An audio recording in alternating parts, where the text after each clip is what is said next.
Thank you so much for tuning back into Valley News Live, taking a look at downtown Fargo. We do have some calmer conditions here in Fargo, but we've already are starting to track some rainfall reports. Now in Baker, North Dakota, that's where we're seeing the most rainfall so far just from today alone, where you're just seeing shy of 3/4 of an inch.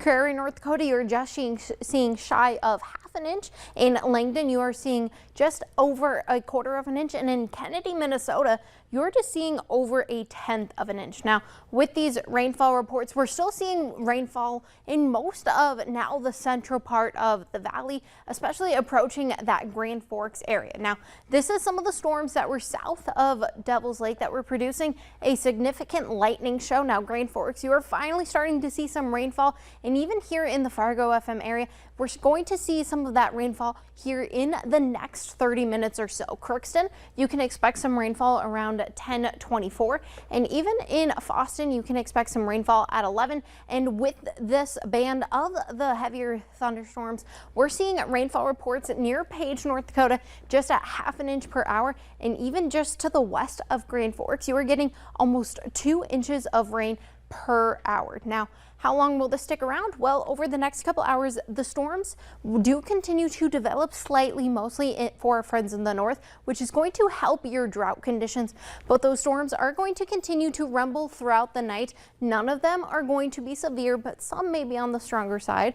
But overall, by tomorrow morning, we do get most of those showers continuing to push out, so we do have a calmer and mostly clear morning for us and for most of us in the North Dakota area.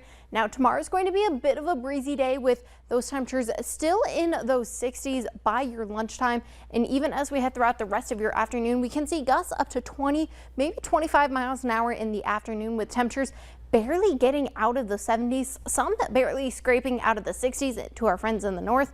But then tomorrow evening, temperatures are going to dip back down into those 50s and 60s. But currently here in Fargo, temperatures are still sitting in those 70s at 75 degrees, feeling like 75 after we felt like 89 earlier today, as temperatures are already starting to feel the effects of some of the cold front that swept through today, with Devil's Lake sitting at 69, Langdon at 66. However, areas in Minnesota like Detroit Lakes are still sitting at 72 degrees. With some breezy winds once again, gusts up to 30 miles an hour currently in Jamestown, where they're still experiencing some rain showers. Now for your ProSeed 3-day farming forecast, we can't expect the 80s to return on Sunday after a quiet and cooler day on Saturday, but we also have another cooler day on Monday, dipping back into those 70s. But then even after that Monday, we continue to have those temperatures continue to stick around in those 80s, not feeling much like September is just around the corner, Justin.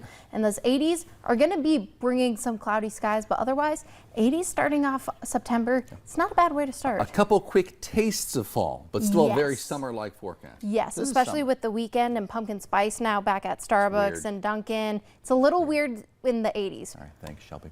Our very own Fargo Little League team, the Midwest champs, they're now back home. We'll show you how folks, the community, came to show their support.